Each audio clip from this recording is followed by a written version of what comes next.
Woo! Now we're talking, bud. We got something to talk about later on. We do. Yeah, that's nice. 182 ball speed, 315 carry. That's the one, right? It's kind of cold too. I haven't really warmed up today. All right, Eric. You've had a fun journey to start this year with drivers. Yeah, really fun actually. So let's talk about, I want to talk about the history of how you got to where you are today with this Elyte driver. Yeah. So going back 3-4 years. Yeah. Flash, standard model. Right. Played it all through the year. Yeah. Paradigm. Yep. Played it at the start of the year, standard model. And then in Mexico, you remember at Vedanta. Got into the triple diamond. Got into the triple diamond, picked up some ball speed. Yeah. Played triple diamond the rest of that year. Yeah. All last year played triple diamond. Yeah. We showed up this year in Hawaii, and we're back to a standard head. Tell me what you've seen with this head in relation to going back to like last year. So AI, smoke, triple diamond, we're now on the standard Elyte head. Tell me about that journey. I think the first thing that caught my eye with this was the way it sits on the ground. I've got a funky setup with the flat cog and then N-1. But it's something that caught my eye with the way it sits on the ground. I like to turn it right to left, but I also, occasionally want to fade it. And for some reason, I looked at it and it was just like, it's like, this is home. Yes. Played it at Sony, drove it great. Phenomenal. Kind of went back to the triple diamond there at Amex, and was it Cognizant or maybe the week before?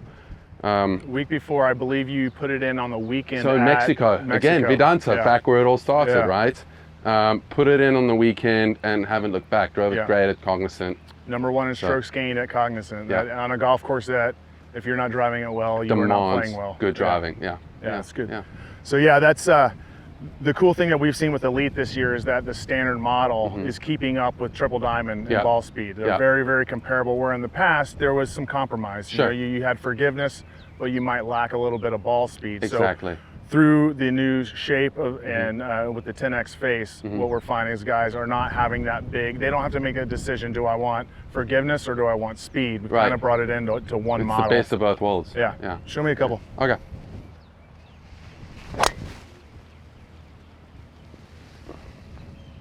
Love that shape. Love that. 175. 2400 on the spin. We can crank that up a little bit. Yeah, it's early in the day. Yeah.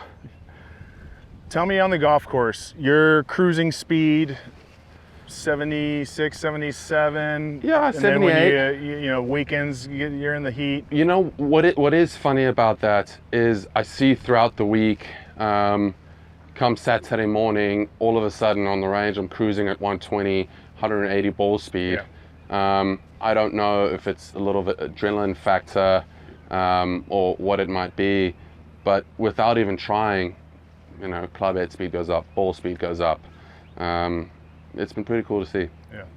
One thing I noticed at Sony was you had just shown up off season. Yeah. And sometimes for some, that's kind of a break, knocking the rust off kind of event.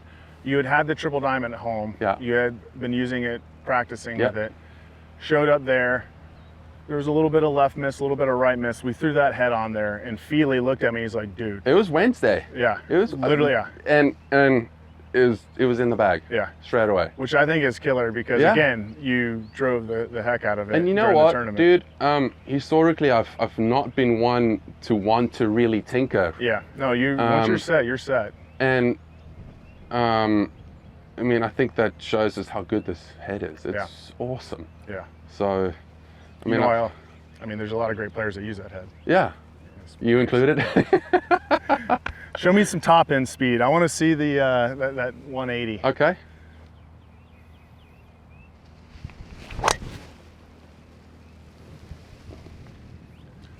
There we go. Close, 78. Love the spin rates on that.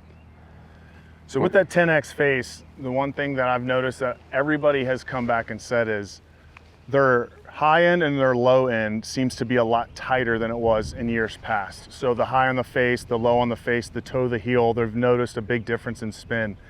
Right, being a lot tighter. It's a tight window. Yeah. Yeah. What does that mean for you on the golf course during a PGA Tour event? You now having a driver that has such a tighter window thanks to the 10X face. What does that do for you when you're playing in a tournament? Well, when we've got days like this where it's gusty, I want to hit a low one. I know it's not going to fall out the air. If I want to hit the high bomb draw, it's going to stay up. The fade isn't going to balloon on me. That window is tight just gives me so much control. Yeah.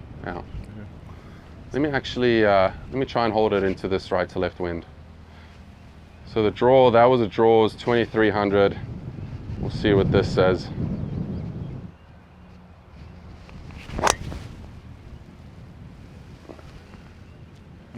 And that's money.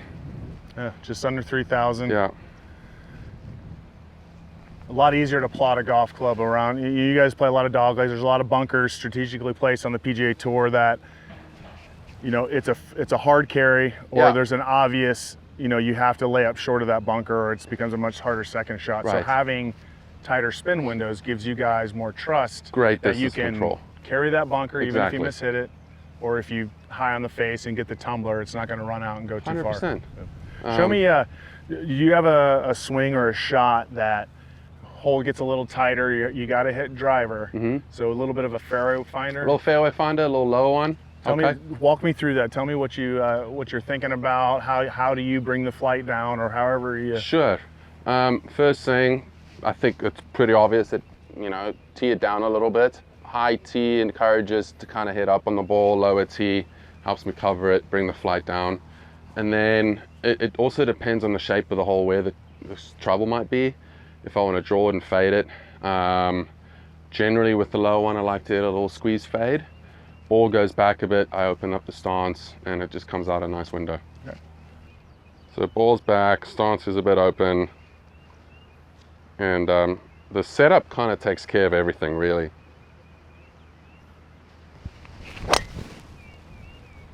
Nice. So for you, it's not necessarily like a different golf swing. It's just the setup helps produce the lower flight. Yep, exactly. The only thing that's different is I'm feeling a bit of a fade in the swing, but window-wise, it's all set up. It's all set up. I'll try one more, see if I can turn it over. It's not quite the Siwoo Stinger, you know, but we all have our limits. Right, and but yeah, if we're talking fairway finder, this is kind of the shot that I've got in play.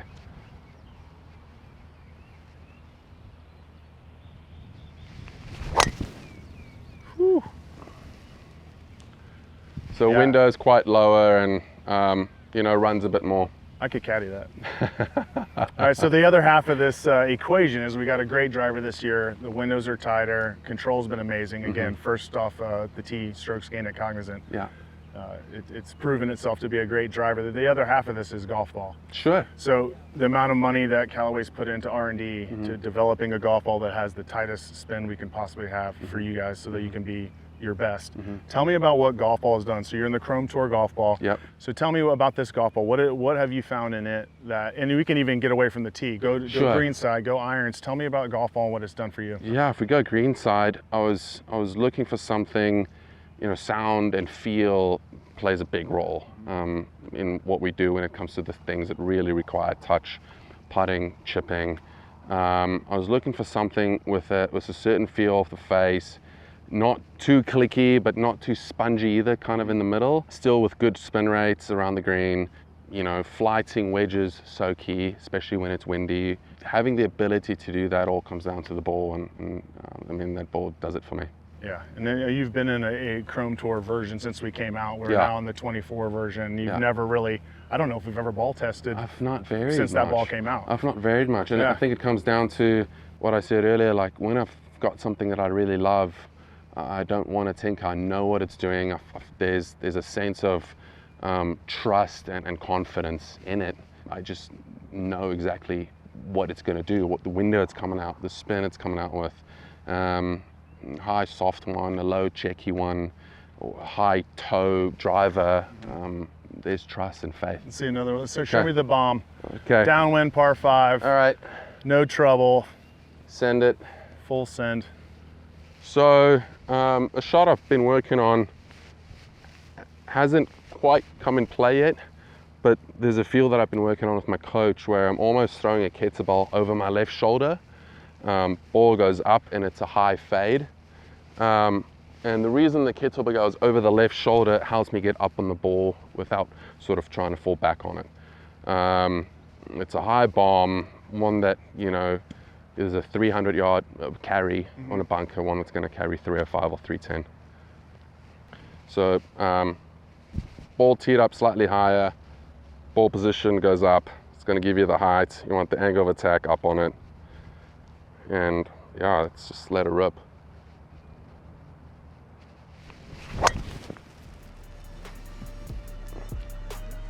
And that's it there.